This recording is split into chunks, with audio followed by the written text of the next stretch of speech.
Hey guys, welcome to Boxing Squared for boxing news and views from around the internet. The race is on to find a viable opponent for Derek Chisora for October the 26th, which is a card headlined by Josh Taylor and Regis Prograis, with Chisora part of the co-main event. He was due to face Joseph Parker, but he's had to pull out through illness, reportedly bitten by a spider and suffering the after effects of that. So at 3 weeks' notice, what can we expect? Well, it is one of these things that they need to find someone pretty decent, because this is a pay-per-view card, and the Chisora and Parker fight was a big part of the lure to sell that fight, especially to casual fans.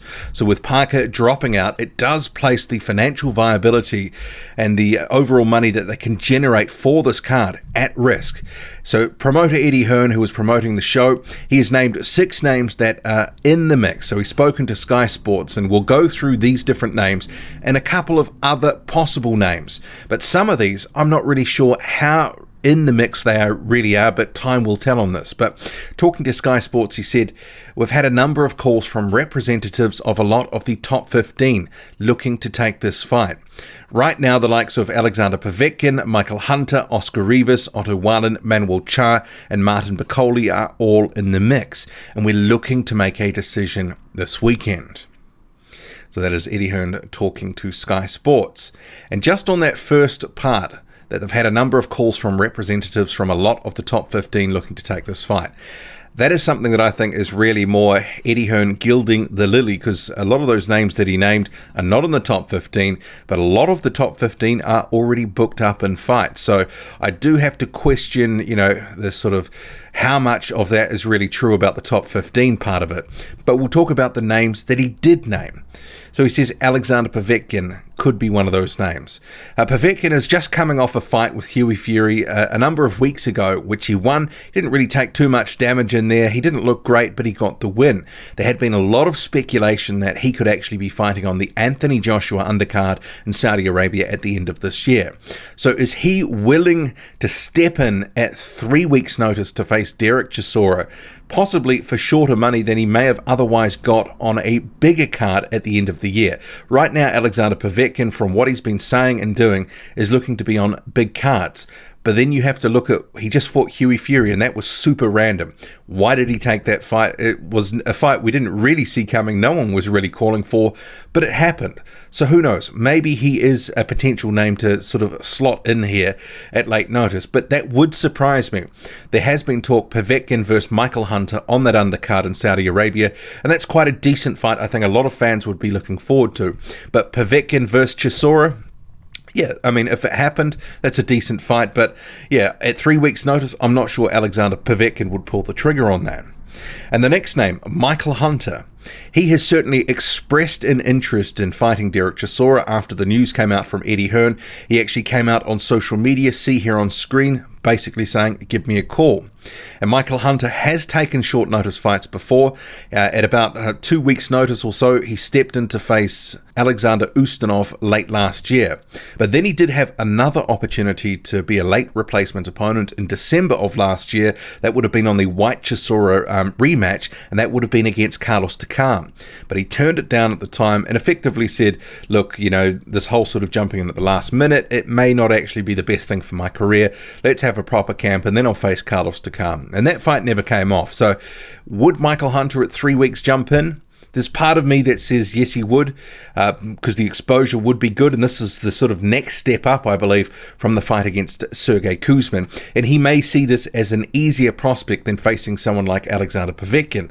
But it's kind of one of those things, pick your poison there, because at 3 weeks' notice, we do know he's been training, but it's not ideal against a guy, Derek Chisora, who's, in the top 20 there or thereabouts. But if he did take that opportunity, and it's a pay-per-view fight, and it's a good payday for him, maybe that could be a viable opportunity.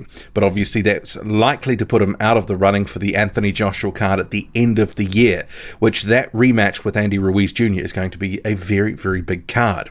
So I guess we'll watch the space, but Hunter has expressed an interest. So yeah, I would like that fight. That's a decent fight.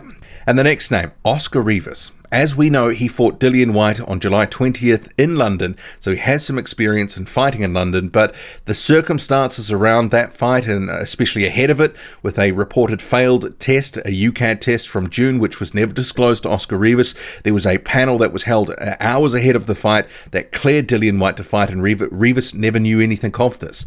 I'm just not sure with the circumstances swirling around that fight if Rivas is really willing to jump into the ring just yet, especially if he hasn't had any guarantees on drug testing, etc., and other bits and pieces. I think potentially they could be a little bit gun-shy. His promoter, Yvonne Michelle, is looking and has engaged a law firm over that Whyte situation, so I'm not sure things would thaw enough for him to take it at 3 weeks' notice. Stranger things have happened, but I'm not so sure. The next name, Otto Wallin. Wallin's value right now in the heavyweight division is as high as it's ever been. So if there is an opportunity for him to cash in and it's a very good payday, well, maybe he would consider it. Obviously, he was training for a number of months to face Tyson Fury. And I guess if his promoter thought that this was the best and most viable option out here for Otto Wallin, maybe they would take it. He is promoted by Dimitri Salita.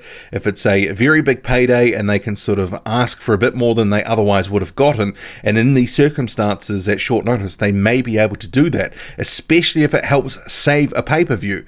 Well, that could be a viable option. And of the names that are on the list so far, I think Hunter and Wallin, two of the most sort of obvious choices that could be made if they were to get the money right for the fight. The next name, Manuel Charr, well, we can just cross this off because throwing that out there, I think this is just filling out the numbers here for Eddie Hearn, because Manuel Charr's already announced that he's facing Trevor Bryan in November in Kinshasa, sort of a Rumble in the Jungle Part 2. So I think some of this might be just Eddie Hearn coming up with a bunch of names and hoping that one of them sticks. Maybe that's the same for Otto Wallin. Maybe that's not something that is credible or that they are pursuing. Maybe it's more of a case of it's one of these names within the Matchroom stable that is really a more viable option, including Martin Bakole, who was the last name of the 6, and that would actually be a very good fight. But would Derek Chisora agree and sign off on Martin Bakole being the opponent? Because Martin Bakole, a very big puncher, he can obviously cause Derek Chisora some trouble, and if Chisora was to lose to an up-and-coming prospect, maybe that would sort of curtail his plans for the future in terms of securing another big fight or two. Bakole, it's kind of the whole risk versus reward equation, and he is looking for an opportunity to step up and get back in the mix with some decent names. Bakole lost to Michael Hunter in 2018. That was a somewhat of an upset victory for Hunter, but Bakole has improved since then. They've changed a few things with the way that he trains, his diet, and a few other bits and pieces, and he has been looking sharp and dangerous. So Bakole, is that really going to be something that Derek Chisora is going to sort of co-sign and sign off on? Yeah, I'm not so sure. Some of these other names, especially someone like an Otto Wallin, Derek Chisora would probably fancy his chances. But we shall see who they actually go with. Eddie Hearn is saying that they're looking to make a decision this weekend, but there have been a couple of other names that I've seen thrown out there by fans, one like a Shannon Briggs. I mean, the guy is approaching 50 years old. He's probably got 3 or 4 rounds in him. I'm not so sure that that's the sort of fight. And isn't he going to be fighting on the Logan Paul and KSI card in November anyway? I mean, let me know if that's the case. I haven't been following that too closely, but I did see there was something about potentially him fighting. I know he's training Logan Paul, but yeah, is that a fight you'd want to see, and would that help you buy the pay-per-view? Shannon Briggs versus Derek Chisora? I'm not so sure. I mean, some of these other guys like Povetkin, Hunter, Rivas, Wallin, that certainly is a lot more palatable, I think, in terms of a matchup at this point for Derek Chisora on the sort of level that you'd want to see him at, and especially profile-wise. You can make a case that Martin Bakole is a little bit too under the radar. That wouldn't help the pay-per-view necessarily. And Manuel Charr, well, that's a non-starter because he's already got another fight lined up. Another name I've seen thrown around by fans is Jarrell Big Baby Miller, and he's looking to come back, have a tune-up fight first, so I'm not so sure he'd want to tune up with Derek Chisora. I think it's more of a case for Miller that he's going to do what he did in 2018 and what helped him get into a big fight with Anthony Joshua before he obviously wrecked it for himself, which is effectively have selected opponents where he can look good, and eventually he's going to cash in on a bigger fight, bigger money than he could get with a Derek Chisora. What do you make of it all? Drop a comment loud and often, hit like, hit subscribe, follow me on Twitter, boxing_squared. I'm out.